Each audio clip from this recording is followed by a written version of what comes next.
Quero agradecer aí a todos. Com certeza, aí ao longo da nossa conversa, algumas outras pessoas vão entrando, porque a gente tem bem mais inscritos do que os que estão aqui, mas quero agradecer em especial a presença do nosso convidado de hoje, o Guilherme Benites. Então, muito obrigada a todos. O painel de hoje, ele faz parte daquela nova fase que a gente já anunciou desde janeiro, né? A fase em que entraria na parte de investimentos propriamente dito, que acho que é uma parte que muitos têm interesse, pelo menos é uma demanda que nós recebemos aí nas pesquisas. E, assim, como eu falei, desde janeiro a gente está falando sobre investimentos propriamente dito. Se você perdeu os painéis anteriores, a gente tem as gravações, então os links estão disponíveis, então vocês podem assisti-los quando quiser. A Jornada do Investidor, como eu tenho dito aqui, é um programa que se junta às iniciativas de educação financeira da Fundação Promon, né? São encontros mensais, sempre nesse formato de bate-papo online, e sempre com a participação de algum especialista profissional que faz parte da rede de relacionamentos da Fundação. E o objetivo aqui é o de disseminar conhecimento sobre investimentos. Enfim, a gente vai deixar livre para que vocês possam perguntar o que tiverem interesse, embora o Guilherme, obviamente, tenha uma apresentação que vai nortear aqui o bate-papo. Tá? Então, a gente quer que essa conversa seja bem informal, descontraída. Os microfones estão fechados, mas vocês podem, desde sempre, irem colocando aí perguntas, questões, comentários no chat do Teams, tá? Nós vamos combinar que o Guilherme evolui na apresentação dele, né? Vocês vão incluindo seus comentários e perguntas, e no final o André faz um meio campo aí e encaminha as perguntas para o Guilherme. Esse é o 10º painel da jornada, né? Então, já faz um tempinho que nós estamos nos reunindo aqui para falar sobre temas financeiros. O Guilherme, vocês viram o currículo dele no convite que foi distribuído, ele é um profissional super renomado e conceituado no mercado, tem mais de 20 anos de experiência nesse tema, nesse assunto. Ele é sócio fundador da Aditus Consultoria, uma consultoria que trabalha diretamente com a Fundação Promon. É palestrante em inúmeros eventos dedicados a investimentos e previdência. Então, se vocês procurarem no YouTube ou, enfim, no Google, vocês vão encontrar muitas falas dele. Além disso, ele é membro titular de vários comitês de investimentos aí de algumas fundações, inclusive ele é integrante do comitê de investimentos da Fundação Promon. Então, além de excelente profissional, é um amigo que conhece bem os investimentos da Fundação Promon, então poderá responder dúvidas também sobre as nossas carteiras, sobre os nossos perfis, enfim, ele junto com o André podem dar bastante informações sobre isso. O Guilherme é certificado também em Financial Risk Manager, que é uma certificação importante nesta área, é bacharel em matemática pelo IME, na USP, também mestre em matemática pelo próprio IME, lá na USP, e doutor em engenharia elétrica pela Poli. Depois você precisa contar para a gente como é que foi essa combinação de matemática com engenharia elétrica, tá, Guilherme? É uma curiosidade à parte, mas enfim, depois você fala sobre isso. Essa apresentação está sendo gravada, como já anunciamos aqui, e no final a gente vai liberar um QR Code aí para vocês responderem a uma pesquisa de satisfação, que assim, é bem importante que vocês respondam, porque a partir dos comentários que são feitos nessa pesquisa que a gente alimenta os próximos painéis. Então, respondam, participem, comentem, sugiram, enfim, deem lá suas opiniões, tá? Então, acho que é isso, sejam bem-vindos. André, Guilherme, o microfone está com vocês, fiquem à vontade.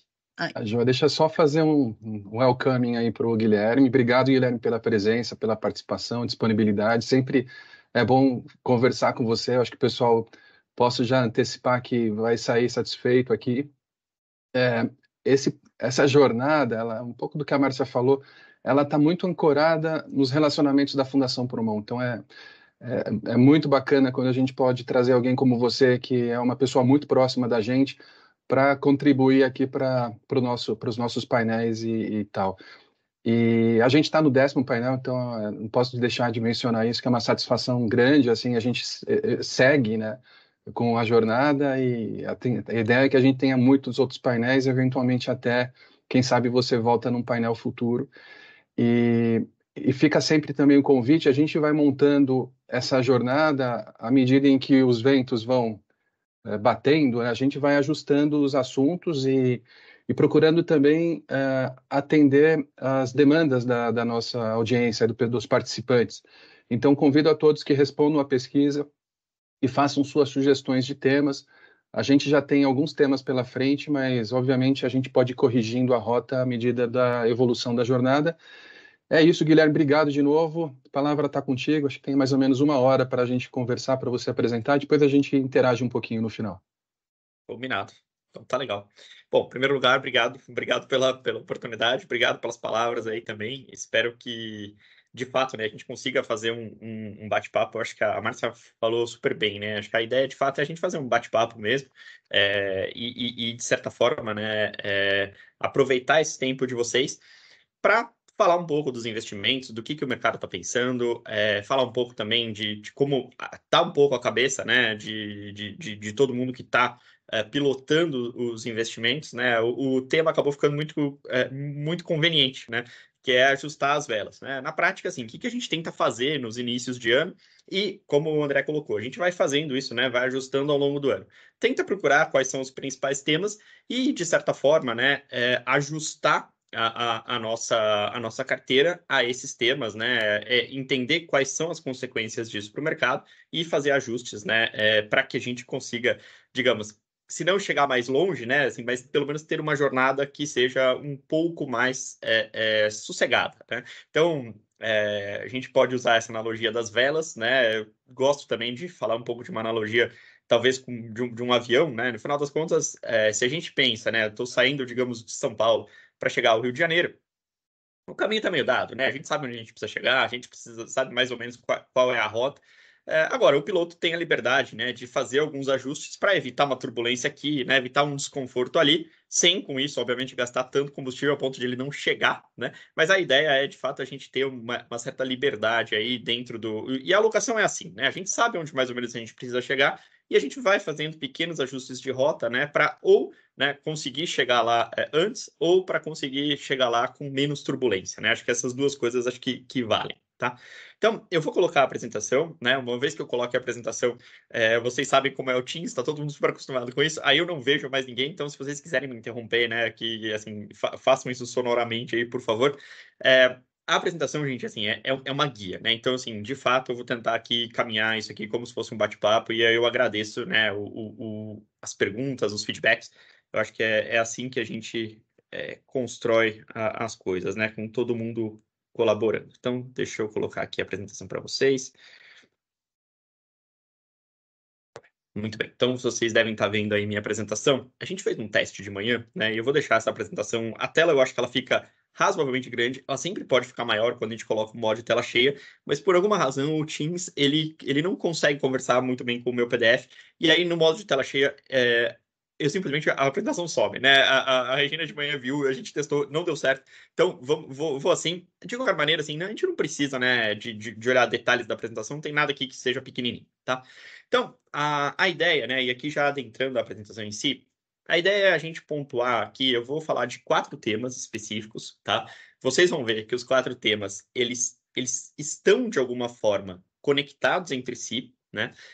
E são temas que hoje o mercado olha e fala assim, olha, são esses pontos que a gente está olhando com mais vigor para tentar entender o que vai acontecer, né, ao longo de 2024, né, em termos de investimentos, tá? Então, vou pontuar esses temas. É lógico que com isso eu não quero esgotar os temas.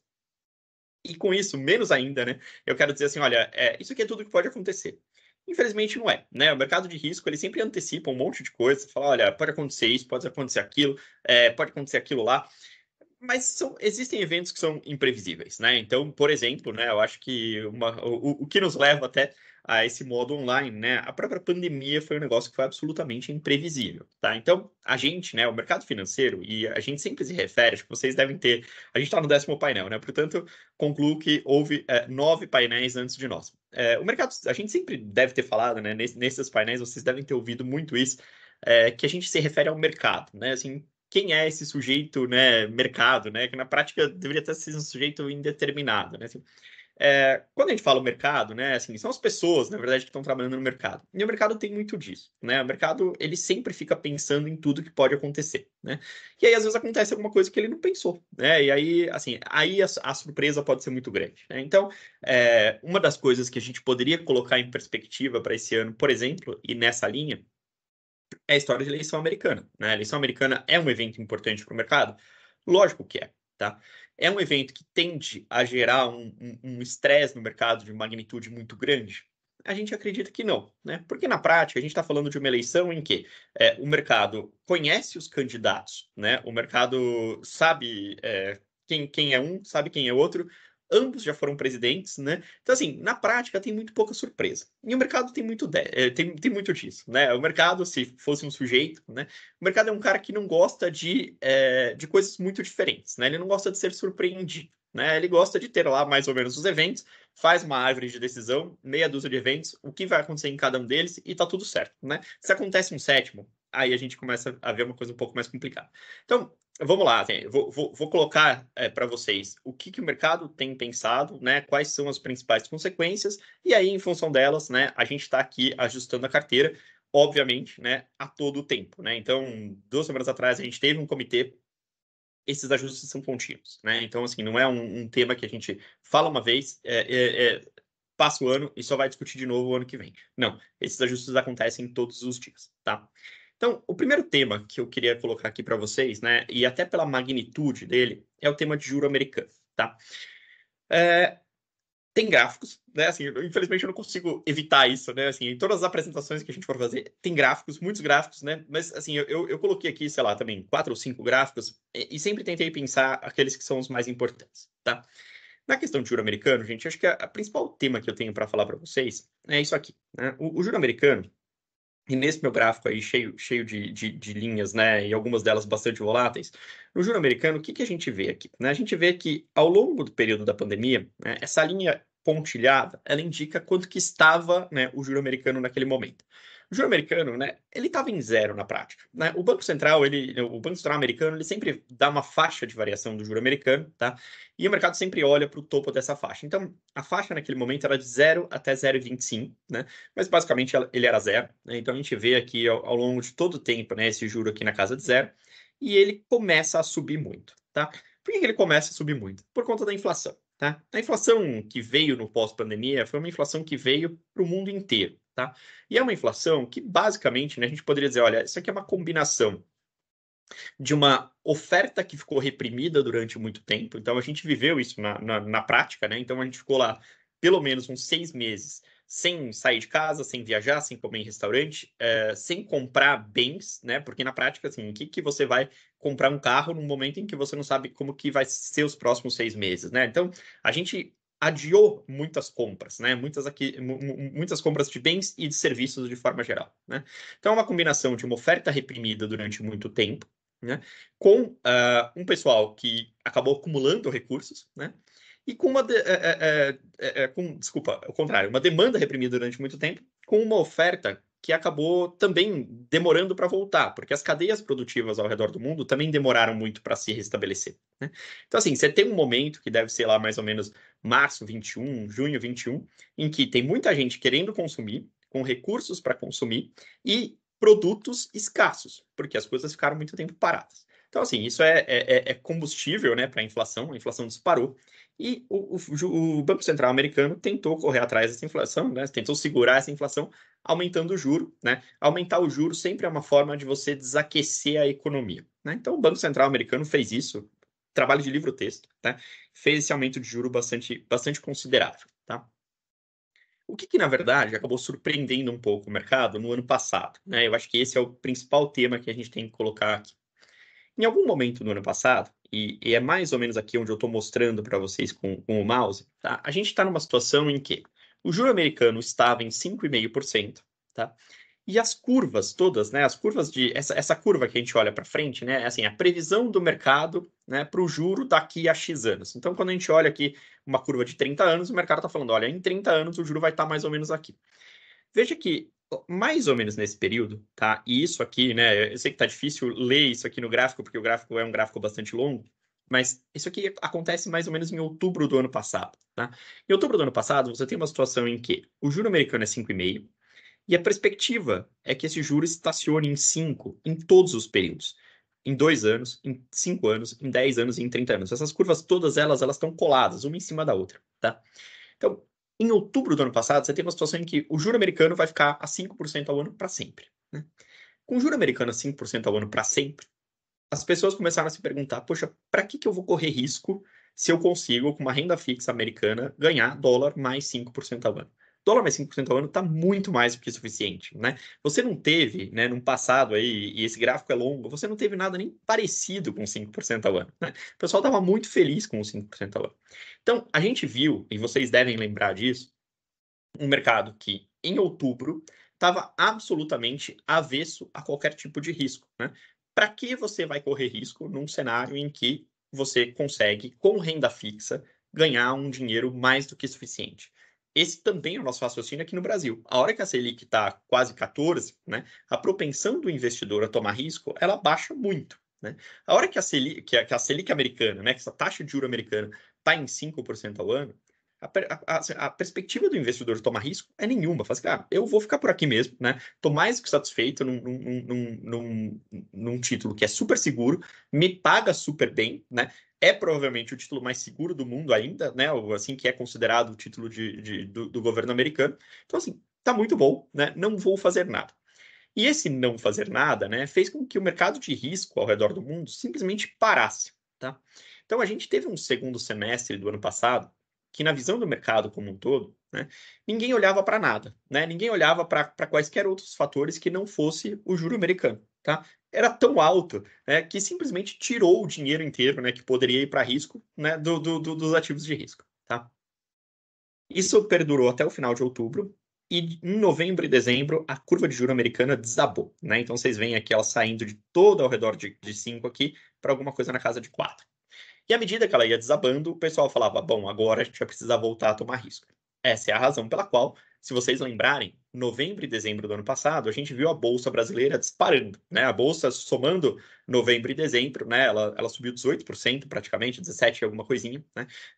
Então, a gente vê que existe uma influência muito grande do juro lá fora com a Bolsa aqui. Grosso modo, gente, o que eu quero dizer com isso? Eu quero dizer o seguinte, quando a gente olha para o juro lá fora, e o juro lá fora está muito, muito, muito, muito, muito elevado, tá? E ele estava num patamar incrivelmente elevado, tá? A gente vê que a propensão a risco do investidor global, ela diminui muito, tá? E aí o dinheiro que poderia vir para bolsas de vários países, ele simplesmente para de vir, tá? E aconteceu isso com o Brasil. Na verdade, veja, a gente teve um mês de outubro, um mês de setembro, ano passado, muito ruins, né, para o mercado de risco brasileiro, e um mês de novembro, um mês de dezembro, muito bons, né, porque foi o dinheiro voltando. Então, a gente está sempre muito correlacionado com o que está acontecendo lá fora, tá? Na verdade, né, o mercado ele é muito globalizado, então a hora que o investidor americano decide tomar risco, a hora que o investidor que está sentado em Singapura decide tomar risco, o Brasil acaba sendo beneficiado por isso, tá? Mas a gente precisa também perceber o seguinte, o patamar de juros americanos no ano passado ele era tão alto que ele acabou mascarando quaisquer outras discussões, né? Então, assim, era tanto juro americano que, na prática, o pessoal só falava de juro americano. Outras discussões acabaram, né? Então, a gente vê, por exemplo, novembro e dezembro aqui no Brasil, né? Qual a diferença do Brasil em novembro e dezembro para o Brasil em janeiro, o Brasil em fevereiro, ou o Brasil mesmo em outubro do ano passado? Nenhuma, né? Era o mesmo Brasil, o mesmo governo, mesmos problemas, mesmas qualidades, né? E, no entanto, a gente vê a Bolsa subindo muito em novembro e dezembro e não subindo nos outros meses. Qual que é a razão disso, né? A razão disso é porque realmente o investidor achou que não fazia sentido, né, entrar em risco, qualquer que seja ele, num momento em que o juro americano está tão elevado, tá?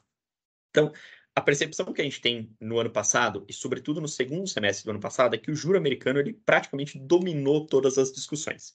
E em ele dominando todas as discussões, né, o mercado acabou andando ao sabor dele. O mercado piorava quando o juro americano subia, ou quando a expectativa de juro americano subia, e o mercado melhorava quando a expectativa de juro americano caía. Tá? O que a gente está vendo esse ano? E eu acho que esse é o principal tema que fica aqui da história de juro americano. O juro americano estabilizou, né? Então ele correu para 5 as expectativas, desabaram para 4 e ficaram agora ao redor aqui de 4,5, alguma coisa assim. Então, uma gangorra, né? Então agora parece que ele estabilizou em 4,5.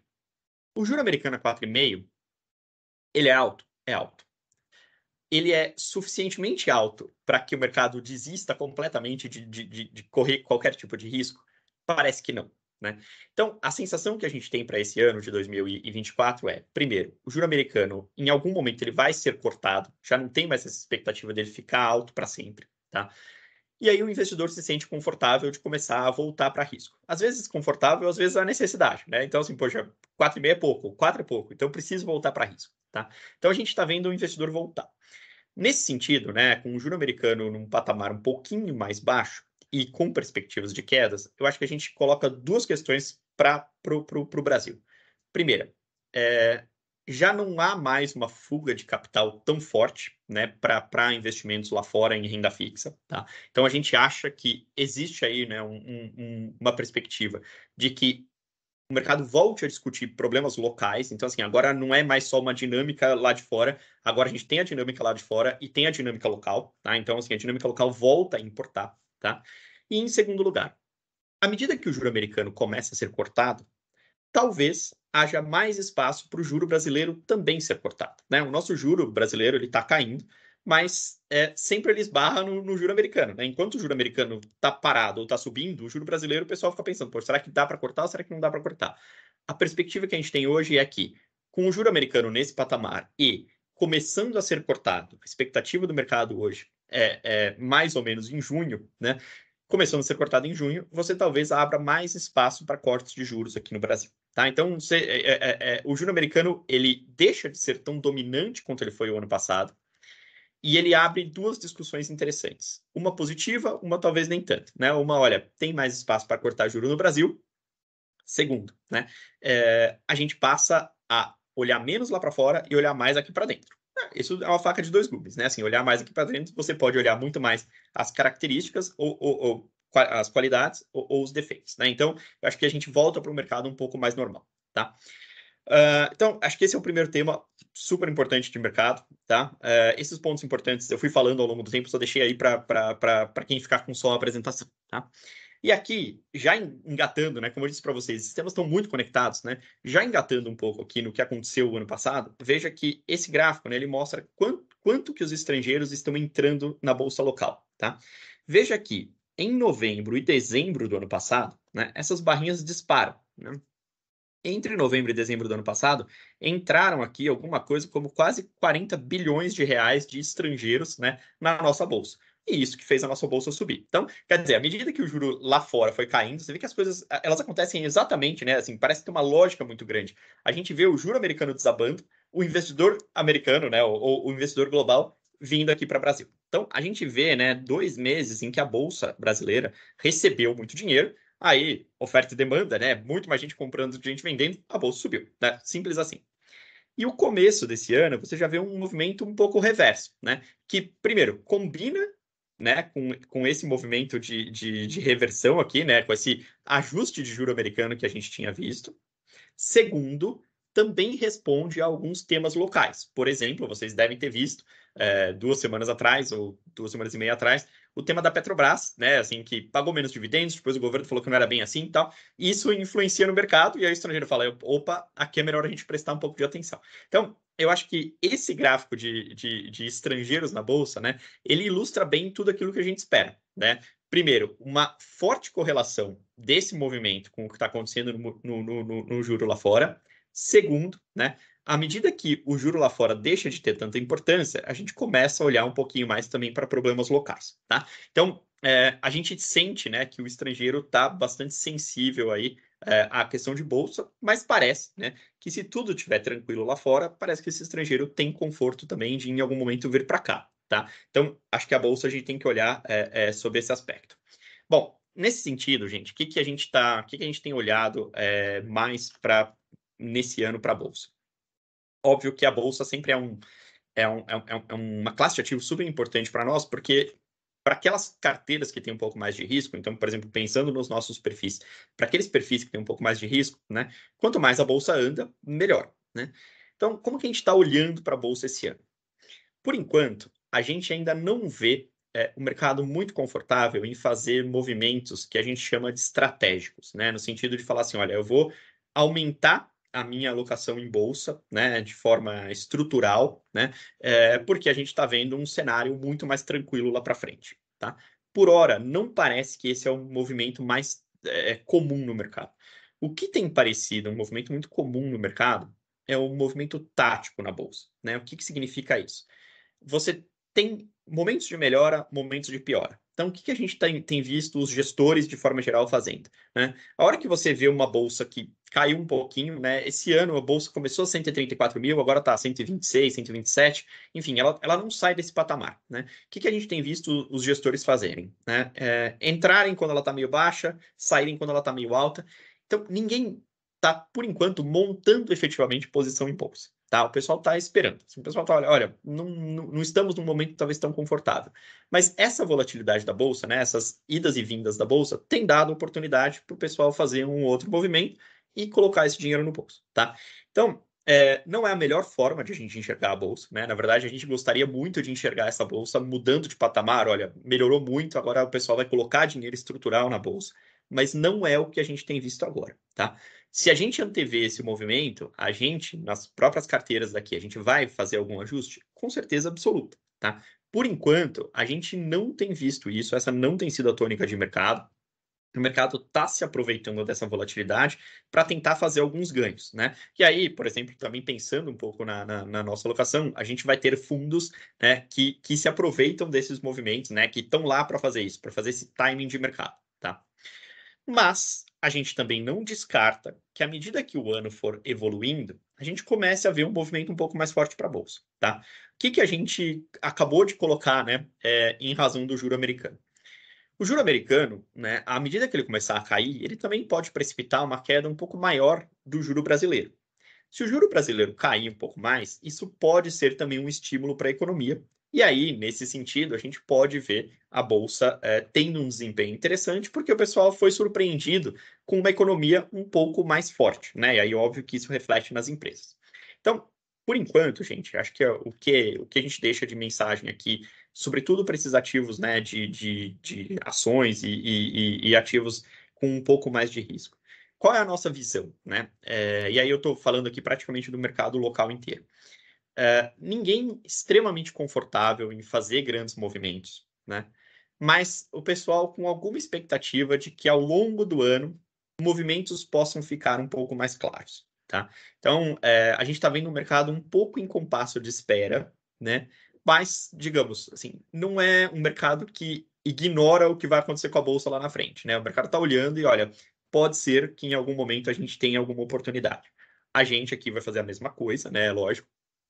E à medida que essas oportunidades forem ficando um pouco mais claras, né, aí eu acho que o mercado de fato vai criando alguma questão um pouco mais estrutural, né, vai fazendo algum ajuste estrutural nas posições de bolsa, tá? Além disso, é claro que a gente também tem que acompanhar um pouco do movimento do dinheiro brasileiro. Aqui a gente está olhando os estrangeiros. Os estrangeiros, quando vêm, né, eles causam aí é um volume de dinheiro que é tão forte, tão alto, que acaba causando movimentos muito intensos, né? Mas a gente também não pode esquecer que o próprio investidor local faz os movimentos dele, né? Ainda mais hoje, num mercado em que a gente vê um acesso tão simples a produtos de forma geral, né? Esse mercado de plataforma é um mercado que a gente tem que observar. Talvez o próprio investidor local possa vir a fazer movimentos que a gente precisa acompanhar, tá? Então, por hora, estamos vendo o pessoal bem fora da bolsa, o pessoal bem olhando, né, para oportunidades de renda fixa, mas é alguma coisa que a gente vai ter que olhar no futuro, tá? E aí a gente se pergunta, bom, legal, então, enquanto o pessoal não está, né, olhando com tanto afinco assim para a bolsa, o que o pessoal anda fazendo, né? Então, o pessoal anda, por enquanto, muito confortável, né, assim como andou ano passado, muito confortável na renda fixa, né? Por quê? Porque porque a gente ainda tem um juro muito elevado, tá? E aí os próximos gráficos, obviamente, né, eles vão precisar falar disso e não esquecendo, esses gráficos também precisam conversar com o juro americano, porque uma coisa está ligada à outra, né? Assim, simples assim, né? Poxa, em nenhum momento a gente vai ter um juro brasileiro mais baixo que o juro americano, né? Então, as duas coisas, né, elas podem não ter uma correlação perfeita, mas elas andam, né, em patamares razoavelmente parecidos. Então, vamos lá. Então, renda fixa. O que esperamos da renda fixa, tá? O mercado inteiro espera que a renda fixa continue bem esse ano, mas espera que o juro caia. Tá? Então, hoje, o cenário básico de mercado é imaginar um juro no final do ano no final desse ano, em alguma coisa, né? Aqui esse gráfico está mostrando isso, em algum lugar entre 9,5 e 9,75. Essa projeção já foi mais baixa. Se a gente estivesse fazendo essa mesma apresentação na semana passada, provavelmente eu estaria falando para vocês, olha, é alguma coisa entre 9,25 e 9,5. O que mudou, né? E aí, se vocês também tiverem lido, né, de fato, isso não é uma coincidência. Na semana passada houve uma reunião do Copom, né? O Copom fez o que todo mundo esperava, que era um corte de mais meio ponto percentual na Selic. Hoje, a taxa Selic é 10,75, tá?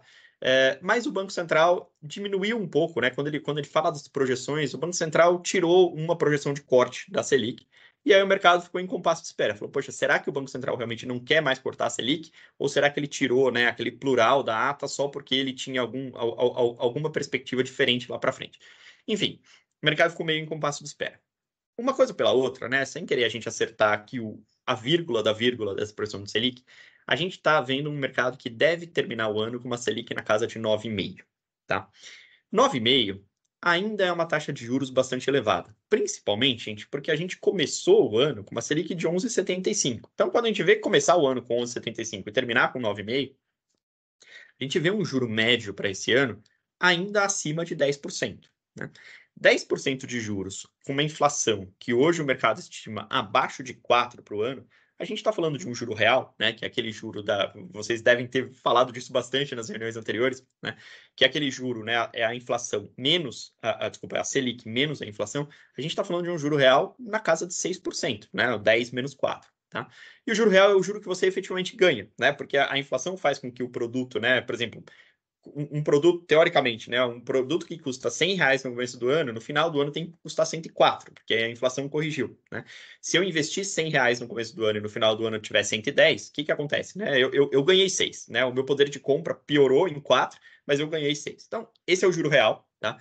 E a expectativa de juro real para esse ano ainda é uma expectativa elevada. Nesse sentido, o que o mercado está fazendo? Bom, renda fixa ainda tem muita oportunidade, tá? E, de fato, a gente tem visto muita oportunidade na renda fixa, o que justifica o pessoal estar hoje muito mais na renda fixa do que na renda variável. Alguma hora o pessoal vai para a renda variável? Vai, mas quando precisar, né? Lembra da nossa conversa do início, né? Por que o mercado americano ficou lá parado no juro quando o juro era 5%? Porque 5% está muito bom, né? A gente poderia fazer uma analogia e falar, olha, 10% de Selic também está muito bom, né? Eu acho que é mais do que suficiente. Então, o mercado tem estado muito na Selic, tem ficado muito na renda fixa, porque a renda fixa tem dado oportunidade, tá? Que é onde que a gente vê aí oportunidades na renda fixa, né? Acho que tem duas oportunidades principais aí e que devem ser, na realidade, assim, na nossa visão pelo menos, devem ser os principais fatores que a gente vai ver ao longo do ano, né? Então, o primeiro deles é esse próximo que eu coloco aqui para vocês, é o juro real, tá? Esse juro real, né, que na verdade a gente pode comprar no mercado quando a gente compra as NTNBs, né, e por isso que essa curva que chama de uma curva de IPCA, né, basicamente a gente está falando aí a curva dos papéis que são atrelados a IPCA. O juro real ainda é um juro real que a gente vê bastante interessante, tá? Então, se a gente olha para as NTNBs todas aqui de mercado, a gente vai facilmente achar NTNBs aí pagando alguma coisa ao redor de IPCA mais 5,70, IPCA mais 5,80. Né? 5,70, 5,80 de juro real é muito juro real. Né? É um juro real muito elevado. Tá? Essa é a razão, inclusive, né? Assim, vocês conhecem os perfis de vocês, essa é a razão, inclusive, de a gente ter um perfil específico para isso. Tá? Esse juro real, né, ele deve fazer parte das nossas estratégias de renda fixa para todos os perfis, né? E, aliás, esse juro real, ele faz parte das estratégias de renda fixa de todos os gestores, né? Então, o que o gestor está pensando aqui quando ele pensa em juro real? Olha, na verdade, eu tenho a seguinte situação, né? Hoje, eu olho para a inflação e todo mundo projeta uma inflação aí ao redor de 3,5%, 4%. Uma inflação de 3,5%, 4%, para parâmetros de Brasil, é uma inflação relativamente baixa. Né? Assim, poxa, não é a meta é 3%, é verdade. Né? Mas 3,5%, 4% de inflação, se a gente olhar para os últimos anos, né, parece um número até muito tranquilo. Tá? Então, o que acontece? Comprando um papel como esse, eu estou, de certa forma, protegido da inflação, porque esse papel me paga a variação da inflação, então eu estou protegido. Né? E, além disso, eu ainda ganho um juro real bastante interessante. Então, o que a gente vê o mercado, né, fazer? O mercado hoje, de renda fixa, ele fica fazendo duas coisas principais. Apostando se a Selic vai terminar o ano um pouquinho para cima ou um pouquinho para baixo, né? E apostando nesse juro real aqui, se ele vai, se a gente carrega isso a 5,70, 5,80. Então, o mercado está basicamente olhando isso. Qual que é, né, talvez a principal relação desse juro real com o que a gente estava falando de juro americano, né? Se o juro americano for cortado ou mais rápido ou de forma mais intensa, talvez a gente abra espaço para mais cortes no Brasil. Talvez essa Selic que eu estou mostrando aqui para vocês, né, ela não vai terminar o ano em 9,5. De repente, ela pode terminar o ano em 9, ou talvez em 8,75. Né? E à medida que esses cortes de Selic forem se aprofundando, né, o que o mercado que está aqui nessas apostas vai fazer? O mercado vai colocar esse dinheiro no bolso, o mercado vai ganhar dinheiro com esse corte, vai ganhar dinheiro no juro real, e aí passa a pensar, digamos, em ir para outras classes de ativos, e quem sabe, nesse sentido, a Bolsa vai ser beneficiada. Tá? Então, a gente vê hoje, né, que o mercado de renda fixa no Brasil é um mercado que, olhando da maneira como ele está, ele já parece bastante interessante, porque o juro está muito elevado ainda, né? Está caindo, mas ainda está muito elevado. Mas ele pode se tornar mais interessante à medida que o juro americano caia mais e abra espaço para o nosso juro aqui cair também. Né? Então, ainda vocês veem que quando eu comecei com o juro americano, né, o começar com o juro americano não foi coincidência. Né? O começar com o juro americano foi porque o juro americano ele acaba sendo, né, um gatilho para muitas outras coisas no mercado. Né? Então, o Banco Central brasileiro ele está olhando a situação da economia brasileira? Lógico, né? Essa é a missão dele. Né? A missão número 1 dele é olhar a questão da inflação aqui na economia brasileira. Mas o Banco Central brasileiro também está olhando o que está acontecendo lá fora. Né? Ele não pode, né? E como ficou claro, as coisas estão muito conectadas. Hoje o mercado é um mercado muito global. Né? Então, o Banco Central brasileiro ele não pode tomar uma decisão da cabeça dele sem considerar as decisões dos outros lugares. Tá? Então, a nossa visão é a seguinte. O mercado de renda fixa está muito bom, muito tranquilo, né? Com muitas oportunidades. Isso faz com que o investidor, tipicamente, né, nem se esforce para ir para outros mercados nesse momento. Né? O investidor está talvez muito feliz, muito satisfeito com o mercado de renda fixa no Brasil, mas esse mercado, né, ele pode ser tão mais interessante à medida que o mercado lá fora colabore, né, e a gente vê esse juro caindo um pouco mais. Né? Para os gestores que estão apostando nesses juros, né, uma queda desse juro é um dinheiro que você coloca no bolso. Né? Então, o gestor que compra essa NTNB aqui, 29 a 5,70, se o juro cai, né, é um dinheiro que ele coloca no bolso. Tá? Então, para quem está operando renda fixa, a queda de juro lá fora e a consequente queda adicional de juro aqui pode ser muito interessante. Tá? E essa é uma estratégia que a gente tem visto praticamente todos os gestores fazerem. Tá? E por último, né, já caminhando aqui para o final, antes de abrir aí as perguntas para vocês, tá? Um segundo tema de renda fixa, tá, que eu acho que tem sido muito discutido e que hoje tem sido muito importante, né, para o resultado das carteiras é o crédito. Tá? Então, o crédito, antes de entrar no gráfico do crédito, eu tenho 2 gráficos só a mais, e aí acabaram os gráficos. Antes de entrar no tema do crédito, né, acho que um tema interessante, até para dividir com vocês, é que não há ninguém aqui, sem dúvida, né, que não se lembre do evento Americanas. Né? Então, o ano passado foi um ano super complicado para o crédito, porque a gente começou o ano, já 10 de janeiro, né, com o tema Americanas aparecendo. Né? E aí o tema Americanas fez com que todo mundo ficasse muito preocupado com o crédito. Né? Bom, foi ruim, sem dúvida foi ruim. Mas talvez tenha aberto algumas alternativas interessantes aí para nós. Né? E a principal delas é o seguinte: no momento em que o mercado ficou muito arredio com o crédito, o mercado ficou muito preocupado com o que estava acontecendo com o crédito, o que os investidores tipicamente fizeram? Venderam crédito. Né? Até porque, no começo do ano passado, a gente ainda tinha uma Selic de 13,75. Né? O crédito, a gente sabe que ele te paga alguma coisa acima da Selic. Vamos aqui, por hipótese, pensar o seguinte: olha, eu comprei aqui um papel que me paga Selic mais 2, né? Ou CDI mais 2. Selic e CDI, as duas coisas ficam coincidentes aí no tempo. Né? Então, o papel me paga CDI mais 2. Né? Mas tem risco? Pode ser uma outra Americanas. Né? para ganhar CDI mais 2, com o CDI sendo 13,75, será que eu preciso desse 2? Ou o 13,75 está muito bom, né? Então, no momento em que o mercado, no começo do ano passado, pensou isso, falou assim, olha, quer saber? Eu deixo o 2 para lá para não perder tudo, porque vai que tem uma outra americana, né? No momento em que o mercado fez isso, né, o mercado vendeu crédito, né, e fez com que esses spreads, né, esse 2 subisse, né, assim, porque todo mundo vendeu crédito ao mesmo tempo. Então, o mercado ficou mais arredio e, portanto, o mercado começou a exigir mais prêmio do crédito. E aí, à medida que o tempo foi passando e a gente foi vendo que não tinha outra Americanas, né, as coisas começaram a se acalmar. Nunca vai ter outra Americanas? Talvez tenha, né? Talvez nessa magnitude eu até acho meio difícil. Mas a verdade, gente, é que quando acontece um evento desse no mercado, a primeira reação do mercado é sempre, bom, deixa eu ficar longe, vamos analisar e depois a gente volta, né? Então, o mercado fez isso, né?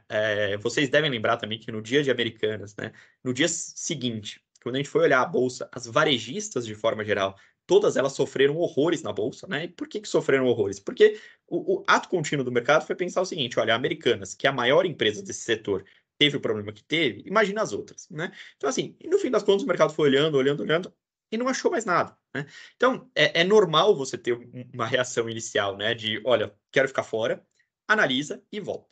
Então, a gente acha que o crédito, né? Ou as empresas, de forma geral, ano passado, elas passaram por um escrutínio muito grande, né? Porque todo mundo ficou preocupado que tivesse uma outra Americanas e, portanto, vamos olhar direito para o crédito. E, ao mesmo tempo, né, como o mercado ficou muito arredio com crédito, as empresas tiveram que pagar muito mais para captar. E isso a gente vê claramente, né, nesse gráfico aqui. Então, esse gráfico tem um monte de faixas aí, mas se vocês puderem, por favor, concentrem-se aqui nessa faixa 1. Tá? A faixa 1 é a melhor faixa de rating, seria aqueles AAAs, né, que a gente costuma chamar. Então, o que acontece? Nessa faixa 1, a gente vê que no ano passado, né, o mercado chegou a exigir aí um spread, né, de quase 2%, né, para comprar um papel dessa faixa. Né? Por quê? Porque o mercado quer prêmio. Né? Assim, se você está preocupado com a qualidade do crédito, você pede uma taxa de juros muito alta. Né? Então, se um amigo vem te pedir dinheiro emprestado, né, e você não confia naquele amigo, das duas, uma, ou você não empresta, né, ou você pede uma taxa de juros muito alta para compensar aquele risco. E foi o que o mercado fez. Começou a pedir taxas muito elevadas, né, para compensar aquele risco. E aí, à medida que o tempo foi passando, gente, olha só como essas taxas foram diminuindo, né? A gente não precisa olhar aqui no detalhe se é 1,40, 1,50, enfim, mas olha como as taxas foram diminuindo ao longo do tempo, né? Então, por que essas taxas foram diminuindo? Por pelo menos 3 razões, tá? E vocês vão ver que elas continuam acontecendo, né? Então, de forma que a gente imagina que esse movimento vai continuar pelos próximos meses. Primeira razão. Acho que o mercado ficou muito mais tranquilo com as empresas, né? Então, o pessoal analisou tudo de novo, né? Vamos olhar o que aconteceu com Americanas. Será que tem essa mesma questão de Americanas em outros lugares? Enfim, o pessoal ficou meio maluco no começo, né? Analisou tudo de novo e falou, tá tranquilo, acho que não tem outra Americanas no mercado. Jóia, então, primeira razão. Segunda razão, né? À medida que o mercado fica mais tranquilo, o dinheiro vai voltando para a classe, né? E aqui, simplesmente, a mesma coisa que a gente viu lá na Bolsa, né? À medida que vai entrando dinheiro, né? Os papéis vão valorizando, né? Aqui é tão simples quanto lei da oferta e da demanda, né? Assim, é a mesma coisa, né? Então, você vê, quanto mais dinheiro entra no mercado, né? Mais o mercado vai se valorizando. Então, essa diminuição de spreads significa que esses papéis estão valorizando, tá? E em terceiro e último lugar, também tem uma coisa que a gente não pode ignorar. Ao longo desse período como um todo, a Selic também caiu. A Selic aqui em maio de 2023, ela era 13,75. Agora a gente está falando de uma Selic de 10,75. Né? Então, assim, também é normal que numa economia com uma taxa de juros um pouco mais baixa, o spread que você pede para as operações de crédito também acaba sendo um pouquinho mais baixo. Tá? Então, pensando, 3 motivos que eu falei para vocês. Qualidade de crédito, todo mundo analisou e parece que está tranquilo. A Selic continua caindo. Tá? Então, assim, esses 2 motivos acontecem. O único motivo que eu ainda não sei dizer para vocês se vai continuar acontecendo ou não é se continua entrando dinheiro nesse segmento. Tá? A nossa visão e o que a gente tem acompanhado no mercado é que sim, se a gente olhar o quanto tem entrado de dinheiro em crédito privado, né, consistentemente, todos os meses tem entrado muito dinheiro em crédito privado. Tá? Então você vê que no último mês aqui, né, nesse crédito privado aqui, entraram alguma coisa como 8 bilhões de reais. 8 bilhões de reais é dinheiro, é muito dinheiro em termos absolutos, né? 8 bilhões de reais é muito dinheiro, tá? Mas em termos relativos, né? Quanto que normalmente entra no mercado de crédito, tá? Num ano muito bom, né? Que é o ano talvez de 2022, que o mercado de crédito captou muito, deu tudo certo e tal. a média mensal foi de 7 bi de reais. Então, quer dizer, entrar 8 bi de reais, né? Sobretudo no mês, o último mês aqui que eu tenho base é fevereiro, né? Sobretudo no mês com menos dias úteis, né? Fevereiro normalmente é um mês com menos dias úteis. Esse ano até foi um ano bissexto, mas a gente teve carnaval, né? Então foi um mês com menos dias úteis. A gente viu entrar bastante dinheiro. Então, quando a gente olha para o crédito, talvez as 3 características que fizeram esses spreads virem para baixo, elas continuam presentes, né? Uma qualidade melhor, bastante fluxo, Selic caindo, né? Então a gente tem tudo para acreditar que o crédito continua, pelo menos aí nos próximos meses, trazendo, né, bons resultados para a nossa classe. Claro que em algum momento isso tem que começar a parar, né? Assim, esse fluxo começa a parar, começa a ir para outros lugares, ou ao contrário, essas taxas diminuem tanto que a gente começa a falar, olha, eu gosto muito de carregar um papel, né, qualquer aí que seja o emissor, não vou dar um exemplo de emissor, mas gosto muito de carregar esse papel a CDI mais 1,5. Agora, quando ele chegar a CDI mais 1, já não sei se o 1 compensa o risco, então talvez seja a hora de sair. Então, aqui também é um outro movimento que a gente está monitorando bastante, né, para saber até quando vai, né, esse momento muito bom para crédito, e para tentar, logicamente, né, antes que esse momento comece a ficar aí, ou estacionado ou ruim, né? Aí a gente se prepara para isso, tá? Então, a situação que a gente vê hoje, né? E aí você fala, poxa, mas e o crédito? Ele tem alguma coisa a ver com o juro americano? Olha, na prática a gente até poderia dizer que não. Mas como a Selic, né, o tamanho da Selic também influencia no movimento para crédito, a gente também acha que tem a ver, tá? Então, quando a gente tenta fazer assim, um composto de como está esse ano, a gente vê um ano em que o juro americano talvez não tenha tanta influência quanto teve o ano passado, mas ainda assim influencia, tá? Eu vou derrubar a apresentação, que aí eu também é só o final, e aí eu volto a aparecer aqui na tela, e aliás, todos nós aqui. Então, eu não espero, tá? E aliás, acho que ninguém no mercado espera que o juro americano tenha a influência que teve o ano passado, porque o ano passado foi demais, né? Exagerou a influência. Mas eu acredito que, assim, a influência do juro americano, ela nunca vai deixar de existir, né? O que deve acontecer com o juro americano esse ano? Ele deve começar a ser cortado. O que isso deve influenciar no nosso mercado? Deve jogar uma Selic um pouco mais para baixo. Essa Selic um pouco mais para baixo, o que ela deve fazer no nosso mercado? Ela deve ser muito favorável para as posições em renda fixa e também para as posições de crédito, né? Em algum momento, ela deve fazer com que o investidor comece a procurar outras classes de ativos, né? Esse momento já chegou? Não, ainda não chegou. Então, o que temos de forma geral, né? Temos um cenário em que, por enquanto, ainda parece muito conveniente estar na renda fixa, ainda tem muito ganho para a gente ter lá, né? As outras classes de ativos, elas parecem ficar num movimento muito tático, compra um pouquinho, vende um pouquinho, sabe? Ninguém entrando, né, de forma definitiva nesse movimento. E aí, para isso, né, a gente tem gestores que se aproveitam desse timing de mercado, né? E aí, quando a gente olha para classes com mais risco, né, vai chegar o momento? Parece que sim, né? Chegou o momento? Não, a gente ainda está um pouco longe dele. Tá? Então, o que a gente vai tentar fazer é monitorar todas essas classes, né? E as relações entre elas. Né? Pode acontecer alguma coisa muito diferente do que a gente está esperando? Sempre pode, pessoal. Né? Sempre pode. Muda alguma coisa na China, tem alguma guerra que aparece que não estava no radar, né? Acontece alguma coisa com o preço do petróleo, enfim, coisas diferentes podem acontecer a todo momento, né? Mas quando a gente olha para o mapa do ano, parece que esses fatores que a gente colocou aqui, eles dão conta, né, de delinear mais ou menos o que a gente pode esperar para esse ano, tá? Então, acho que, assim, dos pontos que eu queria trazer, acho que eram mais ou menos esses, né? Então, são quase 9h30 aí, a gente... eu devolvo a palavra aí pro André e para a Márcia, e aí a gente abre o bate-papo. Legal, Guilherme, muito bom. Como sempre, né? Você fala Obrigado, um pouco André. de tudo, acho que cobriu todas as classes, ou as classes mais importantes. A gente, não é mérito seu aqui ou desse painel, não tivemos perguntas ainda no chat. Mas aí eu reforço, pessoal, fiquem à vontade, coloquem suas dúvidas, críticas, sugestões, para a gente poder... Enquanto não vem perguntas, eu quero fazer algumas considerações. Eu fico me segurando aqui para também não interromper e não prejudicar o raciocínio. Agora, você começou falando lá no início do mercado, né? O senhor mercado, e quem é esse mercado, que às vezes é tão criticado até, o culpado dos males e tal. Agora, tem uns adjetivos que eu acho que são interessantes. Assim, o mercado ele é meio bipolar, ele é meio maníaco depressivo, às vezes ele tem alucinações, né? Ele é muito ansioso. porque basicamente o mercado ele vive de projetar o futuro, assim, de tentar saber o que vai acontecer, se não amanhã, no mês que vem, no ano que vem. Então tá todo mundo sempre falando sobre projeções e a turma fatalmente acaba tratando muito de futurologia, ainda que se procure embasar essa futurologia com base em números e técnica, estatística e tal. Agora, um ponto que eu queria chamar a atenção, Guilherme, dadas as características no mercado, e aí uma outra delas é assim, ele não consegue lidar com muitos temas ao mesmo tempo, né? Ele é esse ente, ele não consegue lidar com mais de 3 ou 4 temas, então ele acaba elegendo o tema da vez, ou 2 temas da vez. É um pouco do que você falou agora, que de repente surge a guerra na Ucrânia, e aí corre todo mundo para um lado, e aí vem a guerra de Gaza. E o fato é que, é o que você colocou, acho que o grande tema, pelo menos, tem sido o juro americano. E dá uma sensação para nós brasileiros, né, de quanto pouco relevantes é o Brasil, assim, as nossas questões e discussões internas, tal, diante da relevância do juro americano, né, esse ativo tão importante.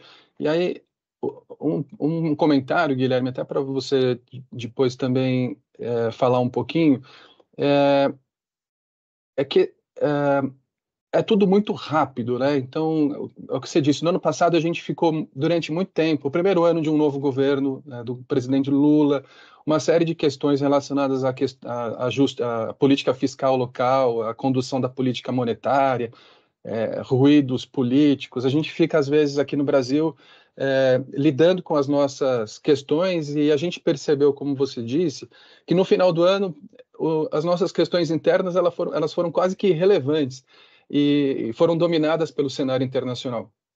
E isso veio rápido, né? Em novembro e dezembro, quando o mercado de repente percebeu que o juro americano poderia cair mais cedo do que tarde, a bolsa, o juro começou a ceder lá fora e aí tudo andou, né? Em 2 meses. E aí o comentário é o seguinte, até para não ficar também me estendendo muito. Quando a gente fala de ajustes táticos na carteira, principalmente num fundo de pensão, a gente está falando, por exemplo, de que a gente tem bolsa. Apesar de a renda fixa ser super atrativa, como você descreveu, a gente não quer dizer que isso nos livre de carregar renda variável. Então, assim, não é 0 ou 100, né? 8 ou 80. Então, como você bem sabe, o nosso perfil, o MF2, por exemplo, ele tem renda variável. O que a gente fez nesse meio tempo é reduzir a alocação em renda variável para um under, né? A gente ficou abaixo da posição neutra, justamente porque, de repente, o mercado acorda e a bolsa anda 10, 15, 20% em 2 meses, né? Então, isso torna a vida difícil para quem faz gestão de investimentos, né, Guilherme? Se você pudesse falar um pouquinho dessa coisa da alocação estratégica e da alocação tática. Perfeito. Não, André, eu acho que você está super certo, porque na prática, né, assim, a gente tem aqui um monte de perspectivas, mas tem um sem número de estudos, né, que mostram que você perdeu 3 das maiores altas da bolsa, já não valeu a pena estar na bolsa. Enfim, material para isso não falta, né? E no fim do dia, acho que o André traz um ponto interessante, né? Assim, para nós, o que é o tático, né? É falar, olha, não, eu não vou ter bolsa, e aí quando a bolsa for subir, eu vou ter bolsa, né? E aí quando a bolsa for cair, eu vou deixar de ter bolsa de novo, né? Enfim, é óbvio que isso seria talvez o ideal, só que é algo que é absolutamente utópico, né? Porque não dá nem para a gente movimentar a carteira tão rápido, né? E aí não é talvez uma questão de, porque nós somos, né, o fundo de pensão e esse dinheiro. Não, essa é uma questão do mercado, né? Se a gente falar, tá bom, não vamos olhar fundo de pensão, vamos pegar o cara que é o mais ágil no mercado do mundo, né? E talvez seja um fundo multimercado. Observa o desempenho dele no ano passado, né? Ele não conseguiu acertar isso, né? O multimercado no ano passado ficou aí numa rentabilidade ao redor de 50% do CDI. Então, para nós, né, que somos fundos de pensão, e aqui eu estou falando, né, eu conheço bastante bem, né, a carteira da Fundação Promon, mas a gente acompanha a carteira de muitas outras entidades. Normalmente, como é que o fundo de pensão se comporta, né? E como é que o investidor de longo prazo se comporta? Ele tem mais ou menos, né, naquela analogia que a gente tinha feito lá atrás, ele tem mais ou menos o mapa que ele vai seguir. Então, ele quer sair de São Paulo e quer chegar no Rio de Janeiro, não adianta ele pegar e virar o avião para baixo. Ele precisa subir, né? Então, ele tem um mapa, né? E o mapa lá significa que a gente vai ter na nossa carteira 10% de bolsa, por hipótese, né? Em algum momento, a gente fala assim, olha, tá muito turbulento, diminui a velocidade, né? É exatamente o que o piloto faz. Por quê? Vai passar pela turbulência? Vai passar pela turbulência, né? Não dá para você falar, não, então tá turbulento, então você tem bota o avião no chão, vai para baixo e sobe de novo. Não dá, não vai acontecer isso. Diminui a velocidade. Esse é o movimento tático, né? Então vai falar, olha, então tá muito turbulento, então eu vou pegar o 10 e vou colocar em 8, vou colocar em 7, né? E aí a hora que o céu abrir um pouquinho mais, a gente volta pro 10 ou vai para 12. E aí compensa aquilo que a gente não tinha no passado. Então, André, eu acho que o que é bonito, né, dessa história é o seguinte: os movimentos táticos, eles são sempre relativos, né? E relativos ao quê? Relativos ao nosso mapa, né? A gente sai de casa, bota lá no Waze, dá para você tentar ganhar um pouquinho do Waze? Dá, pega essa rua, vira para aquela lá. Eu geralmente tento e eu geralmente não consigo. Mas enfim, a gente tenta, né? Assim, entra numa rua aqui, entra numa rua ali, mas não adianta, o seu caminho é mais ou menos aquele.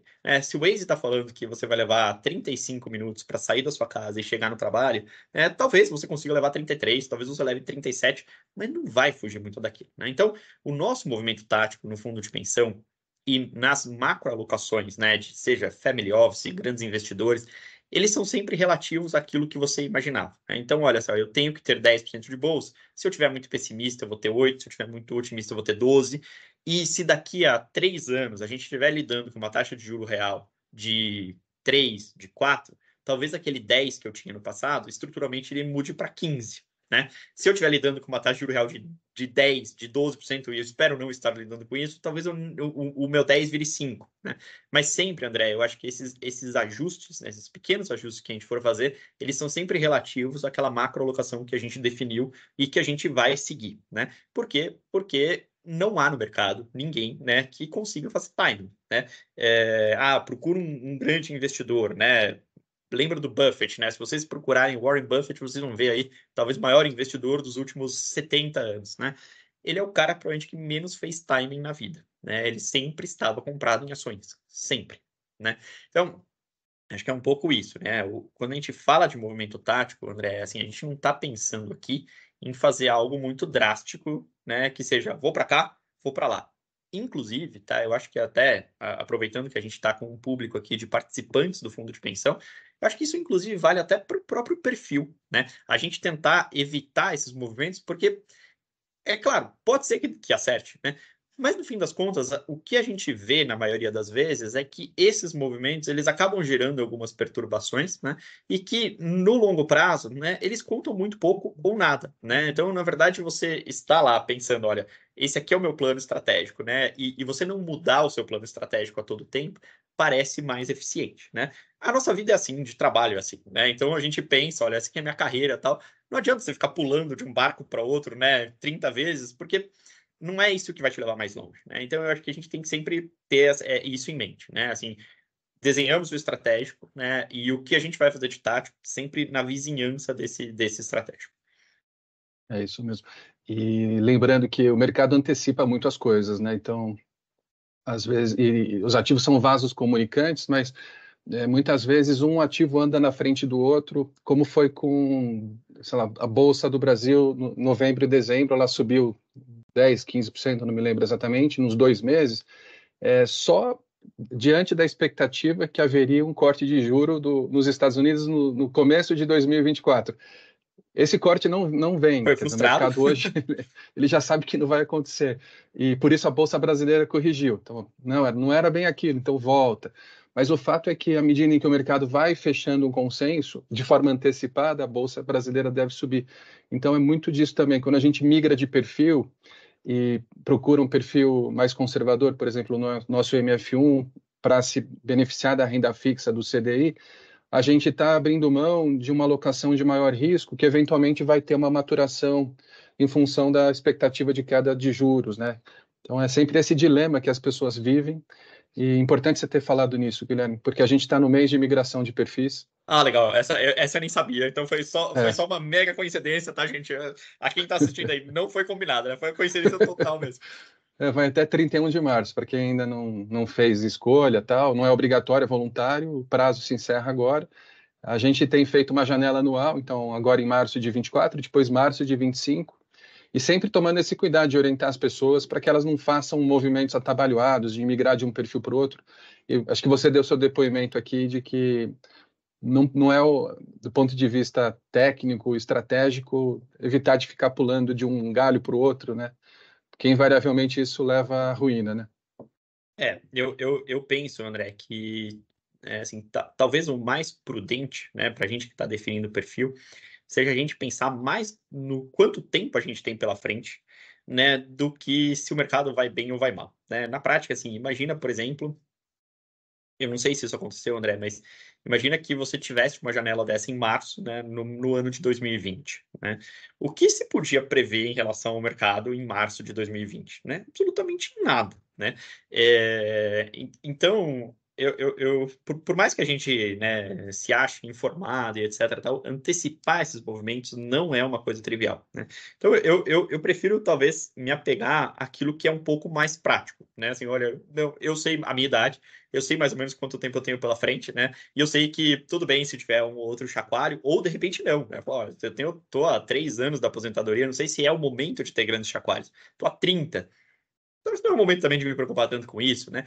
enfim, então eu acho mais fácil a gente olhar para variáveis que a gente efetivamente controla, né? As outras, a gente é meio passageiro, né? Assim, é muito ilusório a gente achar que a gente vai conseguir antecipar os movimentos de mercado, né? Assim, quem falaria em sua consciência que o mercado, o ano passado, terminaria com 22% de alta de bolsa? Aliás, o ano passado é até engraçado, porque mesmo quando a gente olhar para frente e o ano passado for história, né? Ainda assim a gente vai ter uma percepção completamente errada, né? O ano passado, daqui a, digamos, em 2030, a gente vai olhar para trás, né? A gente vai estar trabalhando, vai ter entrado uma pessoa nova que vai estar fazendo umas contas lá pra gente, ele vai olhar 2023 e vai falar assim, nossa, 2023 foi muito bom, a bolsa subiu 22, os juros subiu 16, né? A Selic subiu 13, 2023 deve ter sido um ano maravilhoso, e no entanto foi um ano bagunçadíssimo, né? Então, mesmo olhando para trás, às vezes a gente tem uma percepção errada do que foi aquilo, né? Então, imagina quando ainda nem aconteceu, né? Fica complicado.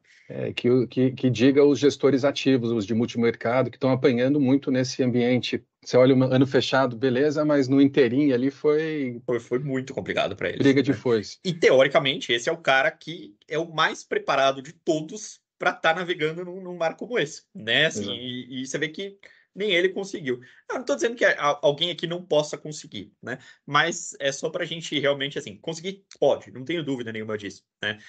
E com certeza esses gestores não devem ser os melhores do mundo de timing, né? Deve sempre ter alguém melhor, mas a grande questão é para mostrar mais a dificuldade, né, que seria fazer essa antecipação. Verdade. E, Guilherme, temos um comentário aqui no chat Legal. do Éder. Éder, obrigado pelo comentário aqui. Mais uma pergunta, Guilherme. Se uma pessoa contrata um financiamento no banco com Selic de 11 e a Selic cai para 8, por exemplo, é possível a pessoa pedir portabilidade desse financiamento para outro banco e negociar uma taxa de juros com a nova Selic? Esse é um excelente, Éder. Primeiro, obrigado pela pergunta.